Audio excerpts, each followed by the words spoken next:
Halo semua, bagaimana kabar kalian? Langsung saja kita lanjutkan video alur cerita manhwa yang berjudul Tales Demon and God. Melanjutkan cerita sebelumnya, di mana penguasa alam Nether sedang berbincang dengan para utusan. Dia mengatakan kalau peserta yang menarik perhatiannya adalah Nili. Mendengar jawaban penguasa alam Nether, utusan wanita berpendapat, meskipun wawasan anak itu luas tentang pola enkripsi, tapi dalam hal bakat, dia masih kalah jauh dibandingkan dengan anak muda yang berambut kelabu. Yang dimaksud oleh wanita tersebut adalah Raja Iblis. Anak muda berambut kelabu itu sangat berbakat. Dia mungkin memiliki tubuh fisik yang sangat kuat.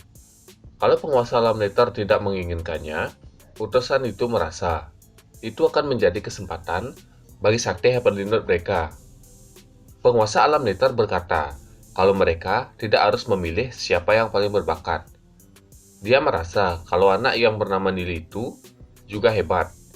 Utusan laki-laki berkata, jika keputusan penguasa alam Nether seperti itu, maka sekarang giliran sakti Heavenly Note untuk memilih. Dia bertanya kepada utusan wanita yang bernama Lingyun. Apakah Lingyun akan memilih anak berambut kelabu itu? Lingyun menjawab, kalau dia tidak akan memilih anak itu, apakah dia bisa mendapatkan hak khusus untuk menambahkan satu orang lagi? Utusan sakti lain mempertanyakan, apakah Lingyun tidak memilih anak berambut kelabu tersebut? Lingyun berkata, usianya sudah cukup tua. Kalau dia memilih anak muda tampan itu sebagai muridnya, bisa-bisa akan menjadi gosip. Lingyun merasa, kalau dua gadis yang selalu bersama Nili itu, bakatnya juga lumayan. Lingyun meminta kedua gadis tersebut. Jadi, dia bisa menjadi teman curhat untuk Lingyun. Utusan laki-laki berkata, kalau Lingyun boleh mengambil keduanya. Mereka tidak akan keberatan.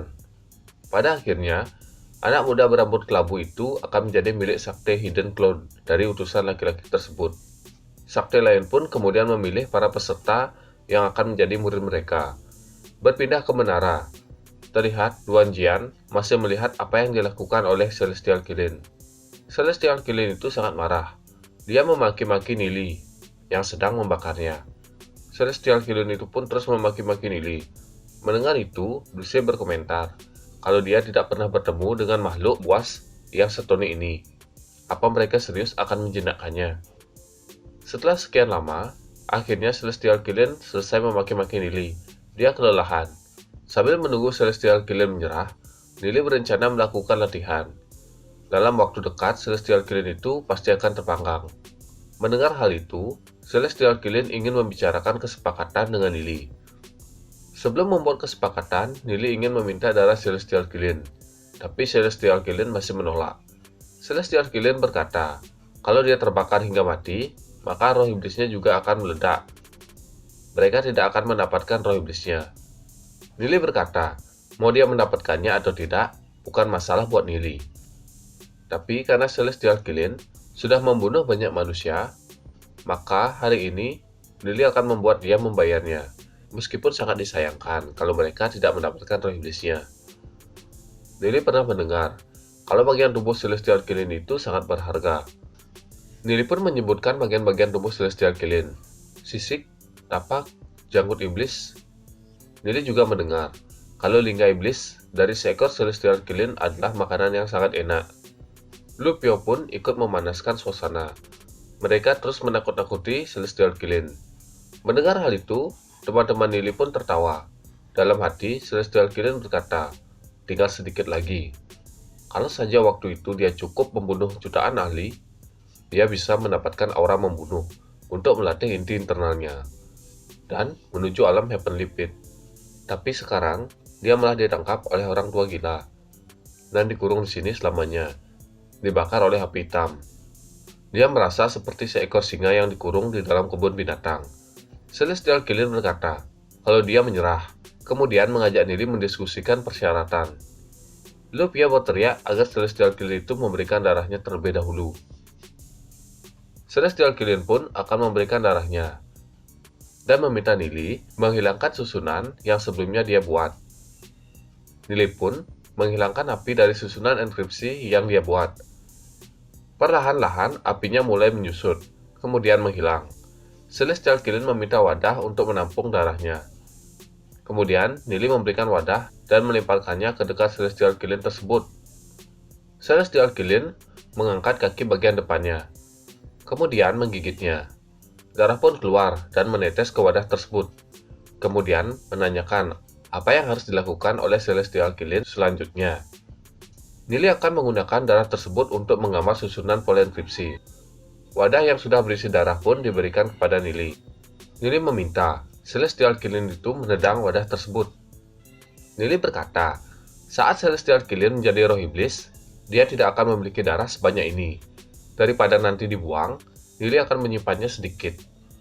Nili meminta Celestial Kilin menendang wadah tersebut. Kalau tidak, Nili akan membuat susunan untuk membakarnya lagi.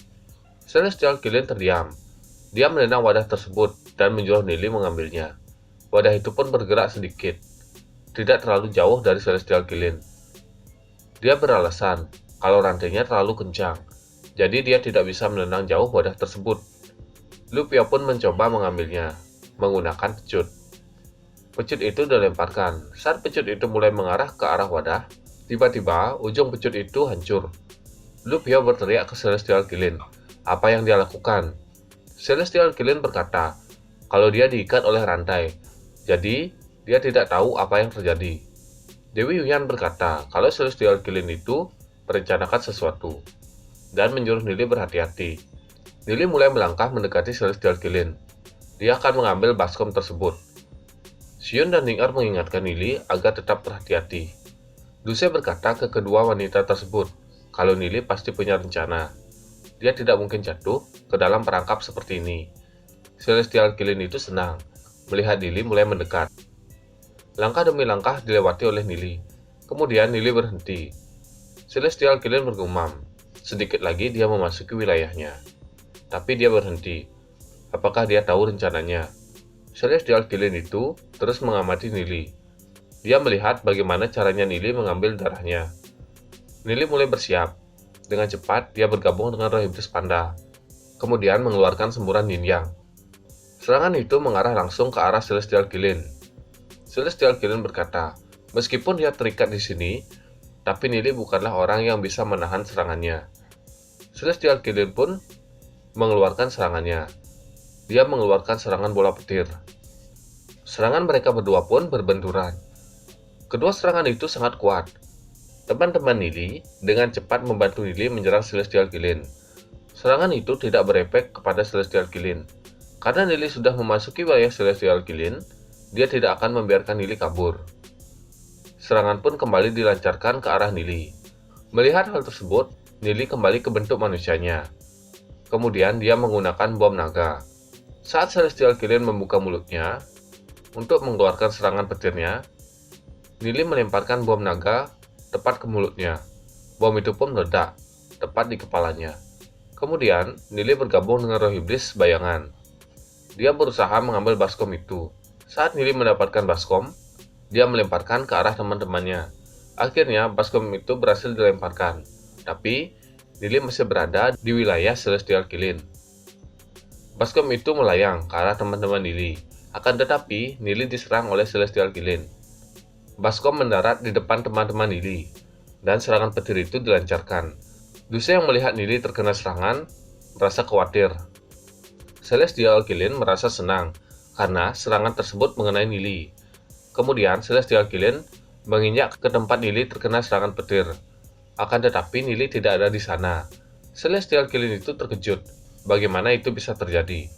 Dia tidak tahu bagaimana cara Nili kabur. Nili berkata, kalau Celestial Kilin itu tidak perlu tahu. Lu Piao sangat senang karena mereka mendapatkan darah tersebut. Untuk selanjutnya akan dilanjutkan oleh Nili. Nili pun mengambil darah Celestial Kilin, kemudian menggambar sebuah pola enkripsi. Celestial Kilin bertanya, apakah Nili akan menepati janjinya? Bagaimana kelanjutan ceritanya? Jadi, kita akan lanjutkan pada video selanjutnya. Jangan lupa like, komen, dan subscribe. Terima kasih.